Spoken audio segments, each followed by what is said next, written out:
Welcome, friends. Thanks for joining me today. I welcome the new friends too. I wanted to make sure that I shared with you this wonderful picnic appetizer or side dish.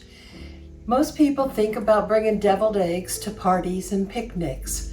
Well, I don't. I think about bringing deviled potatoes.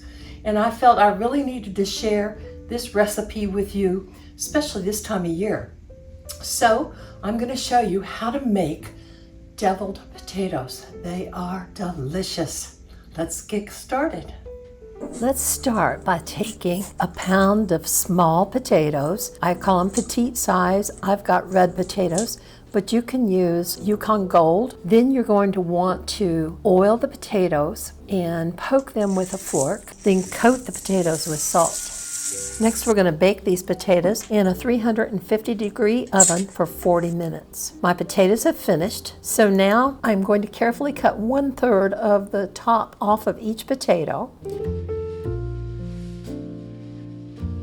And once I've cut the top off, I'm going to scoop that potato out of the top skin.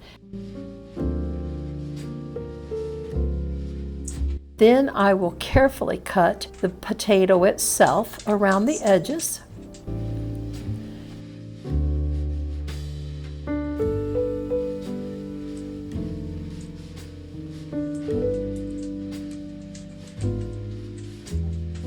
And then I will scoop it out with a spoon and save all of the potato scoopings in a bowl.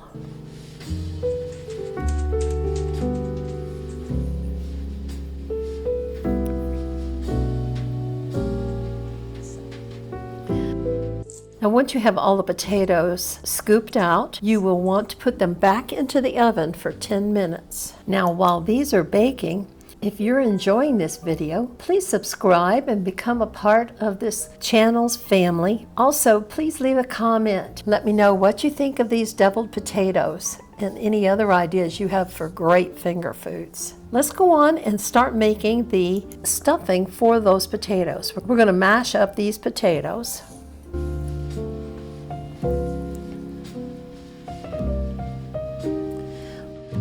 We're going to add 1 cup of Greek yogurt or sour cream. It's up to you.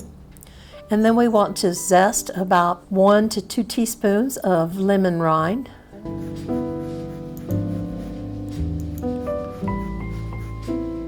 Let's add 1 tablespoon of parsley that has been chopped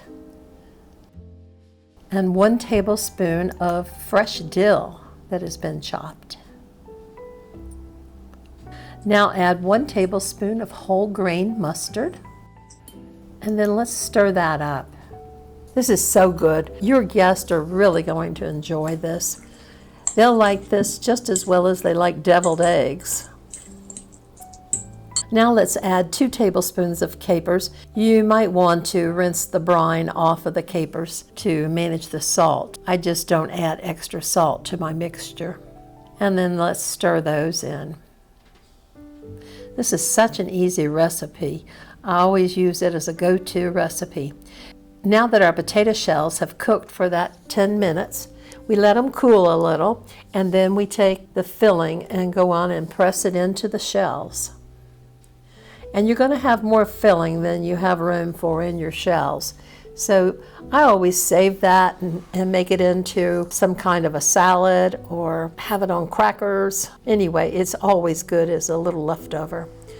Now once you get your potato stuffed, why don't you sprinkle some parsley on it or fresh dill.